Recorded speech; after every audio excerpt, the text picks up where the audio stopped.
Cinema నేను చూసుకున్నా కదా, గట్స్ ఏంటి నాకు తెలుసు కదా.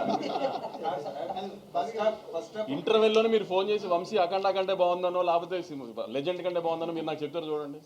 ఇంటర్వెల్లోనే ఫోన్ చేసి చెప్పేస్తారు, సినిమా ఏదాకా వెయిట్ చేయరు మీరు, అంత బాగుంది సినిమా.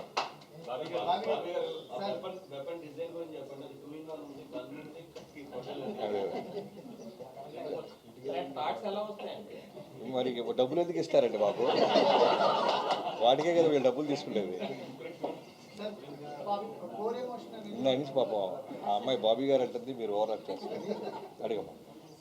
బాలకృష్ణ గారిని బోయపాటి గారు ఎలివేషన్ ఇచ్చినట్టు ఇంకా నాకు ఎవరు అంత బాగా ఇవ్వరు. బట్ ఈ సినిమాలో చూస్తే హార్స్ రైడింగ్ అవన్నీ ఎక్కువగా ఉన్నట్టుంది. బాలకృష్ణ గారిని ఏమైనా ఇబ్బంది పెట్టారు, ఎక్కువ యాక్షన్ సీక్వెన్సెస్?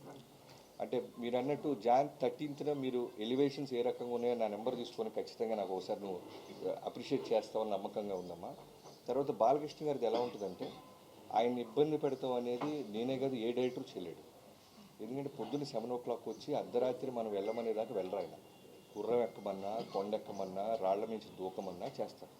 డైరెక్టర్ చెప్తే కథ డిమాండ్ చేసి ఏమైనా చేస్తారు. ఎక్కడా కూడా మీకు యాక్షన్ సీక్వెన్స్ జరుగుతున్నప్పుడు ఏదైనా దెబ్బ తగిలినా సరే పక్క వ్యక్తికి కూడా తెలియని మళ్ళీ టేక్ ముందు అలానే నిలబడతారు. సో ఎప్పుడు మాకు ఆ ఫీల్ ఆయన బాధపడుతున్న సంగతి మా దాకా రీచ్ అవుతుంది. అంత హానెస్ట్గా, అంత అగ్రెసివ్గా టువర్డ్స్ వర్క్ ఉంటారు.